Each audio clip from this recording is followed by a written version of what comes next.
Boa noite, pessoal. Hoje nós vamos tratar sobre esse assunto tão importante. Não sei se alguém já ouviu falar sobre hipoteca. Na verdade, a hipoteca é uma transação comum, né, hoje no mercado, principalmente no mercado financeiro. E nós vamos apresentar esses dois institutos, né, dentro do direito civil. Primeiramente, sou eu, Cléster.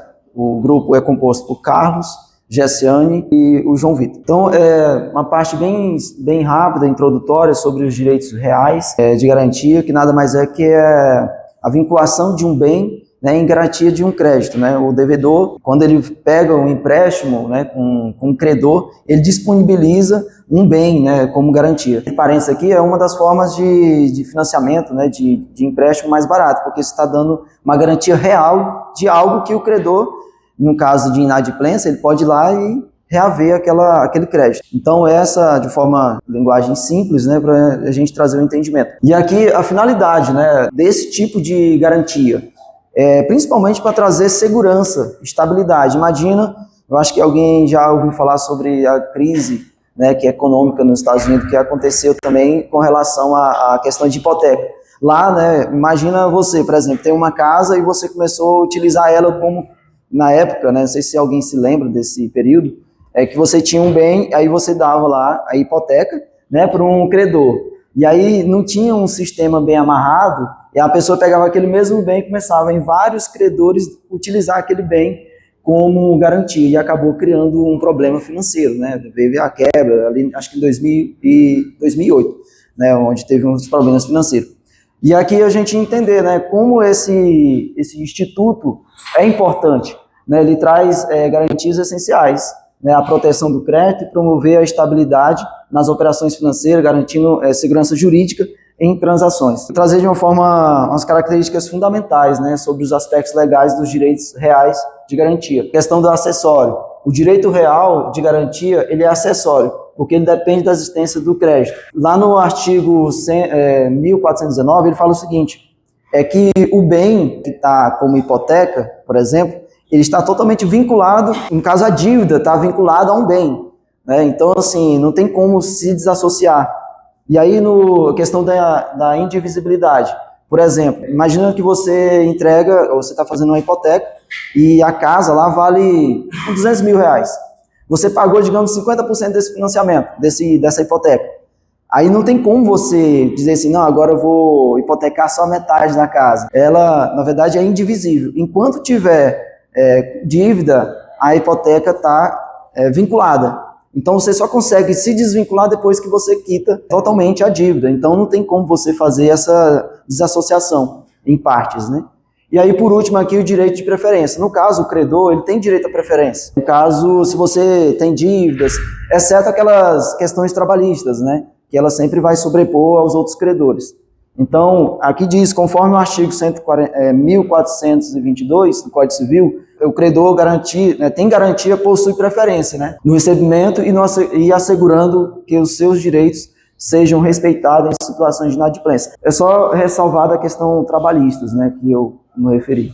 E o credor, em questões trabalhistas, ele tem sobrepõe. De forma bem simples, meus colegas vão apresentar mais aprofundadas, características, né, também as modalidades, aqui sobre esses dois institutos, né, a hipoteca é um direito que garante o crédito sobre os imóveis, ou pode ser imóveis também, os colegas vão apresentar depois, enquanto a anticrese, ela está em desuso, né, mas ela é uma forma interessante porque o credor, ele é possuidor, né, do bem, e aí os frutos dessas negociações é utilizado também para fazer a quitação. Mas isso está em desuso, o colega vai aprofundar mais sobre esse instituto, mas talvez, provavelmente, no próximo Código Civil, talvez ele pode ser que não entre, né?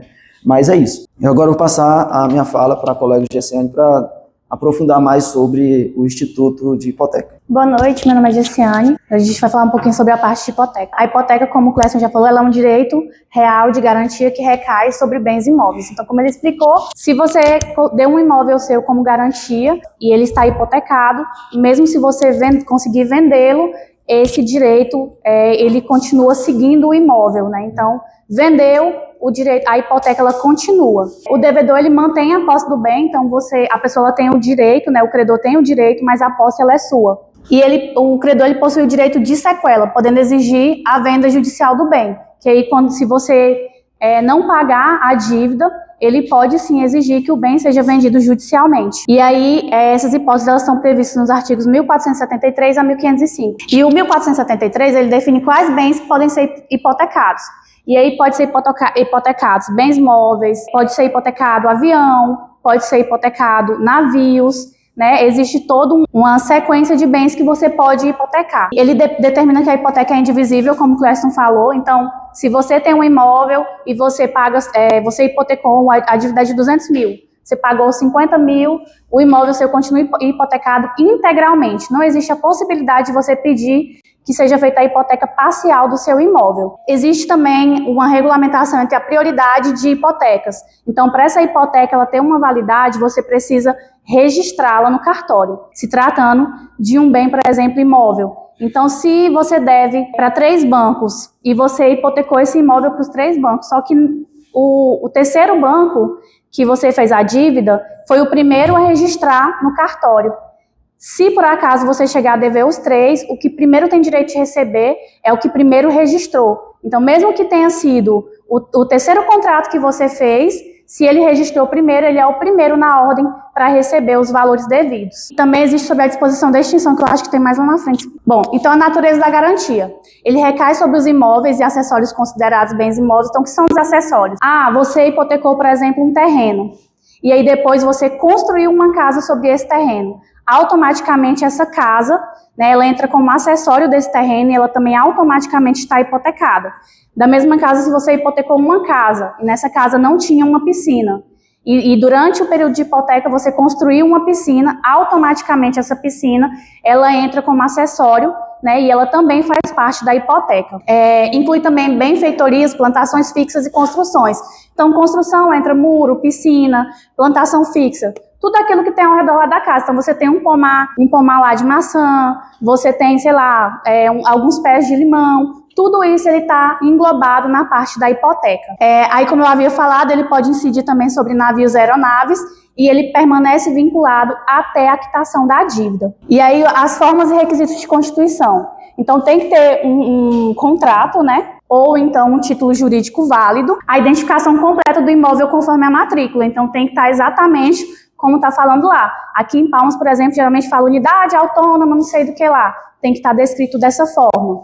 Obrigatoriedade do registro no cartório de imóveis, como eu falei para você, essa dívida, ela realmente, a hipoteca, ela passa a ter uma validade a partir desse momento. Ah, não, eu esqueci, fiz lá fiz o contrato, esqueci de registrar. Você corre o risco de perder, né, essa garantia, porque você não registrou. E corre o risco também, às vezes, de ficar sem receber, porque outra pessoa pode ir lá e fazer o registro da hipoteca na sua frente, se a pessoa agir de má fé. Ela agiu de má fé, hipotecou para 3 pessoas diferentes, nem o primeiro nem o segundo registrou, foi lá só o terceiro está garantido e às vezes você pode perder a garantia sobre esse imóvel. Sem registro, né, aí é uma hipoteca juridicamente, que aí no caso você vai ter que ajuizar uma ação para tentar aí garantir o seu direito. Se não tem registro, a hipoteca ela não é válida. Aí as modalidades, tem a convencional, que é fruto de um contrato, então a gente faz um acordo entre nós, registramos o contrato, é a nossa vontade, né, eu quero o crédito e você quer receber meu imóvel como garantia. Aí existe a legal, que decorre automaticamente de lei. Então, por exemplo, eu tenho um imóvel e eu vendi para o Cleston, e o Cleston se comprometeu a pagar para mim em 10 parcelas. Aí ele pagou 2 parcelas e não me pagou mais. Eu tenho o direito de fazer uma hipoteca sobre essa dívida, né, hipotecar o imóvel para garantir que o Cleston vai me pagar. A judicial, que aí é para garantir dívida reconhecida em sentença. Então, por exemplo, aqui no Tocantins a gente tem muita questão no Tocantins não, né, no Brasil todo, de execução fiscal. Então, você está devendo para o governo, né, tem uma empresa que está devendo para o governo, aquele crédito ele vira uma CDA, e aí quando o Estado vai te executar judicialmente, se ele vai te intimar, né, você não pagou, aí pode sim, esse imóvel seu, ele pode ser ali penhorado para que você pague, e aí é uma forma de hipoteca judicial. Aí as características principais, não transfere a posse do bem ao credor, então a posse ela continua sendo sua, o credor não tem a posse do seu bem, você pode continuar utilizando. Existe em função de uma obrigação principal, que no caso é a obrigação de pagar o crédito, ela é indivisível, então mesmo pagando parte da dívida, como a gente já havia falado, o imóvel totalmente permanece vinculado, e o direito de sequela, que a hipoteca acompanha o bem, mesmo que ele seja vendido, que é o que eu falei lá no início. Então, você vendeu o seu bem, eu vendi a minha casa que está hipotecada para o Cleston, e o Cleston, ele vai receber essa hipoteca lá no imóvel também. Aí, sobre a extinção da hipoteca. Então, ela pode ser extinta pelo pagamento da dívida garantida, você fez o pagamento, essa hipoteca ela vai ser retirada pela destruição do imóvel.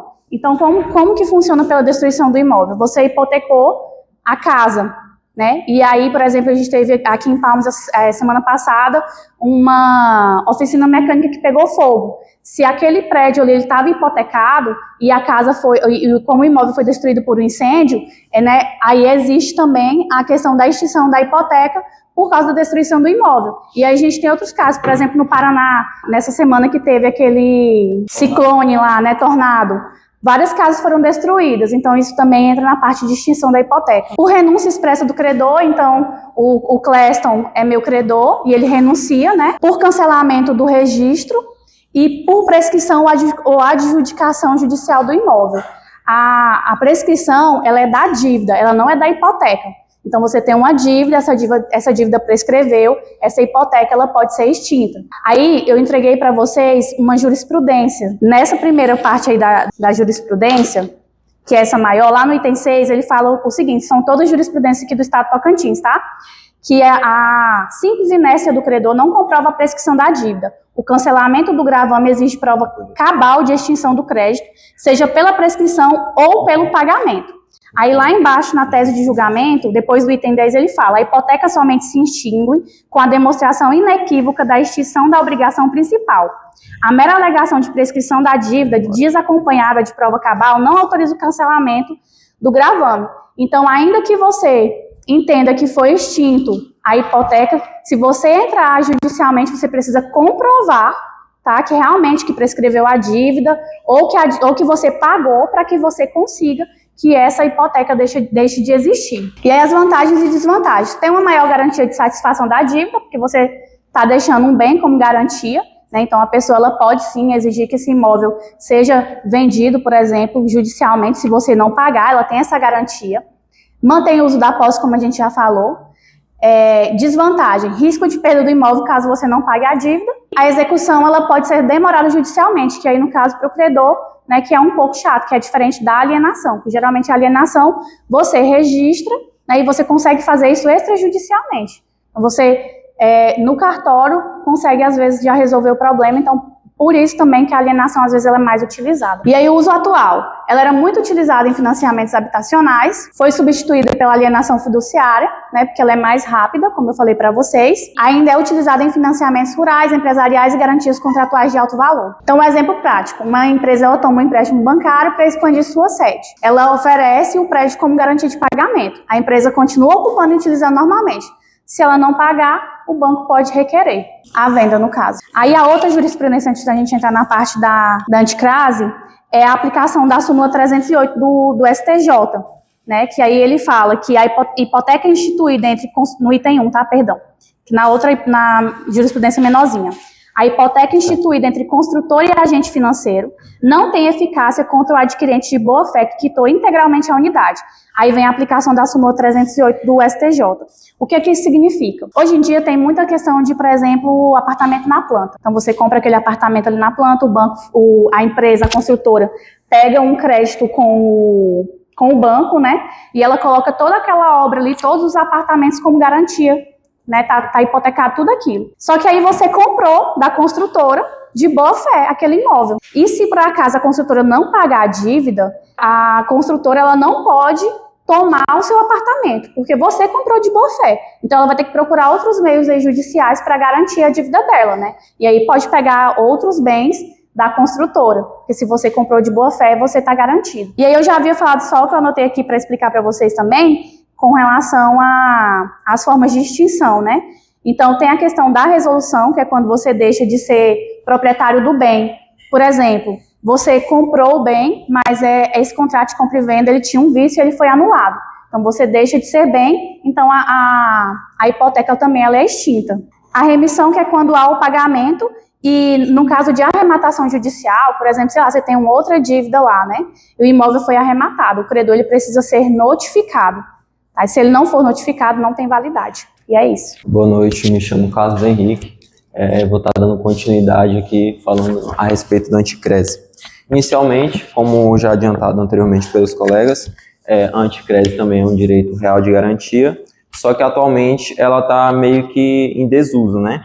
E nela há um direito real de garantia em que a posse ela é transmitida ao credor para a retirada de frutos para o pagamento da dívida. Ou seja, aqui o credor, o devedor, ele mantém a propriedade e transmite somente a posse, o credor, né? O imóvel dado em Anticrese, ele também pode ser hipotecado, assim como o imóvel hipotecado, ele pode ser dado em Anticrese. E ainda é possível a remissão, o resgate do Anticrese pelo adquirente do imóvel, dado em garantia, que é o chamado imóvel anticrédito, conforme expresso no artigo 1510 do Código Civil. Aqui algumas características principais a respeito da Anticrese. O objeto sempre será um bem móvel, nunca um bem móvel. A natureza jurídica, como já dito, é um direito real de garantia.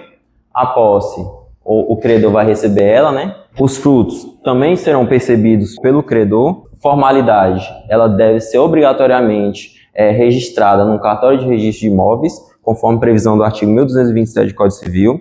E com relação ao direito de retenção, o credor ele não pode adquirir a propriedade do bem, ele apenas possui ele enquanto persistir a dívida. Aqui algumas modalidades de extinção da Anticrese, que é, obviamente, pelo pagamento da dívida, pelo término do prazo legal do artigo 1423 do Código Civil, que é a Anticrese legal, que seria pelo prazo máximo de 15 anos, pelo preenchimento do bem anticrético, pela desapropriação, pela renúncia do anticretista, pela exclusão de outros credores quando o anticrédito não opuser seu direito de retenção, né, conforme o artigo 1509, parágrafo 1º do CPC, pelo resgate do bem dado a Anticrese, por ato do adquirente que, antes do vencimento da dívida, venha a pagá-la em sua totalidade à data do pedido da remissão e emitindo-se na posse, se for o caso. E aqui tem alguns exemplos práticos do que seria a Anticrese. Aqui eu trago um exemplo do João, que eventualmente deve 50 mil reais a Maria, e para garantir esse pagamento, ele entrega, por exemplo, um sítio para Maria. E enquanto a dívida ela não for resolvida, a Maria pode explorar o sítio, seja na colheita de frutas, seja numa plantação, e ela utiliza o valor percebido por esses frutos para quitar tanto a dívida no todo, como também os juros. E aí, quando o débito ele vier a ser quitado na integralidade, Maria tem que devolver esse imóvel, no caso o sítio, para João. Aqui um segundo exemplo, fala aqui da contratação de um empréstimo por Paulo, né, no valor de 100 mil reais com Ana, e aí, em garantia, ele entrega a posse de um apartamento. Aí, esse apartamento, ele vale 300 mil reais, e aí a Ana, ela, tendo a posse desse apartamento, ela pode passar a alugar ele, vamos supor, pelo valor de 3 mil reais. Desses 3 mil reais podem ser por juros, e 2 mil reais para amortizar o principal da dívida. Cabe ressaltar que se o valor exceder ao valor total da dívida, ele tem que ser devolvido ao devedor, né, que é o proprietário do imóvel. E aí o contrato ele tem que estipular, né, por exemplo, ele estipula mais ou menos que é a partir de 50 meses, que daria um total de 100 mil reais pagos, que a Ana tem que devolver o imóvel a Paulo. E aí a Ana, de certa forma, ela se paga gradualmente com os frutos desse imóvel, ou seja, os aluguéis, sem a necessidade de uma execução judicial, que, como já mencionado anteriormente, vem a ser muito moroso, né, demorado. E aí, dessa forma, ela mantém a posse direta até a quitação integral da dívida. Quero passar a palavra para o meu amigo Ataíde. Boa noite, meu nome é Ataíde. Para entender as diferenças fundamentais entre um instituto e outro da hipoteca e da Anticrese, eu separei 5 pontos-chave de divergência entre eles. Em relação à posse, enquanto na hipoteca ela permanece com o devedor, que continua com a propriedade, permanece com a posse, do imóvel e continua utilizando o bem. Na Anticrese é o oposto, ela passa ao devedor, que passa a ter a posse transferida, podendo administrar o imóvel. Em relação aos frutos, também há essa diferença. Enquanto que na hipoteca os frutos continuam pertencendo ao devedor, então se for um imóvel residencial e tiver frutos de aluguéis, o devedor continuará recebendo normalmente, enquanto na Anticrese eles são percebidos pelo seu credor. Em relação à preferência, Ambos os institutos, por serem direitos reais de garantia, oferecem direito de preferência ao credor. Isso significa que, em caso de execução e venda desse bem, eles têm prioridade no recebimento em relação a credores quirografários sem garantia. No entanto, essa preferência ela não é absoluta, como eu vou citar posteriormente quando eu adentrar a parte da jurisprudência, que já entende que, mesmo com a preferência, alguns tipos de débitos têm uma preferência ainda maior do que a própria hipoteca ou antícrese. Em relação à publicidade, ambos é necessário o registro no cartório de registro de imóveis competente para que tenha sua validade, e quanto à aplicabilidade atual, a hipoteca ainda vem sendo bastante utilizada, em que pese, conforme a colega relatou, após o advento da alienação fiduciária pela lei 9.514 de 1997, ela vem tendo sua utilização diminuída, por conta que ela traz um processo muito mais facilitado para a retomada desse imóvel do que seria na hipoteca. Enquanto a antícrese é algo mais histórico. Hoje em dia é pouco utilizada a antícrese, justamente por conta também desses novos institutos que foram surgindo, que facilitam ainda mais a proteção ao crédito. Como eu falei da questão da preferência, boa parte das jurisprudências das cortes superiores, elas recaem justamente sobre a preferência, onde foi estabelecido que os créditos trabalhistas, tributários ou de dívidas que sejam provenientes do próprio bem, como por exemplo cotas condominiais, elas possuem uma preferência maior do que a preferência atribuída à antícrese e à hipoteca. Então, se houver uma ação trabalhista acabar penhorando e determinando o leilão de um determinado imóvel, essa dívida será paga primeiro e apenas o que sobrar irá para quem tem a hipoteca daquele imóvel. E por fim, o Supremo Tribunal Federal, ele firmou o tema 982, em que ele declarou que é constitucional a lei que eu havia citado anteriormente, de 97, que autoriza a execução extrajudicial de dívidas garantidas por hipoteca. Por mais que não seja o procedimento padrão da hipoteca, ela hoje em dia é entendida como permitida e que, contanto que sejam respeitados os parâmetros de defesa das partes, ela pode ser feita diretamente no cartório. Aí, justamente repetindo essa questão, a hipoteca ela vem sendo substituída pela alienação fiduciária porque dá maior segurança jurídica ao credor, já que ele passa a ser o proprietário fiduciário do bem, permitindo a execução muito mais rápida. Assim, embora a hipoteca continue prevista no Código Civil, o uso predominante e preferido pelo mercado é o da alienação, que foi regulado por essa nova lei. A hipoteca permanece como instituto relevante. Já a antícrese, embora inegável o valor histórico doutrinário, revela-se incompatível com as exigências do mercado moderno, motivo pelo qual seu uso é praticamente inexistente. Ambos os institutos refletem a evolução das garantias reais e buscam o equilíbrio entre o direito de crédito e a proteção patrimonial do devedor. Só para esclarecer, que eu percebi que eu esqueci de falar, gente, que a hipoteca ela só é feita sobre bens imóveis. E aí eu citei aqui algumas exceções, que são os navios e os aviões, porque são bens de alto valor agregado e por isso é permitido. Além disso, se você, por exemplo, hipotecar uma terra e lá tiver uma jazida de ouro, tiver petróleo, nada disso, isso não está incluído na hipoteca, porque são bens da União. Agora, se está hipotecada uma terra e aí lá tem cascalho, esse cascalho, enquanto estiver no solo, ele está hipotecado também, da mesma forma a areia.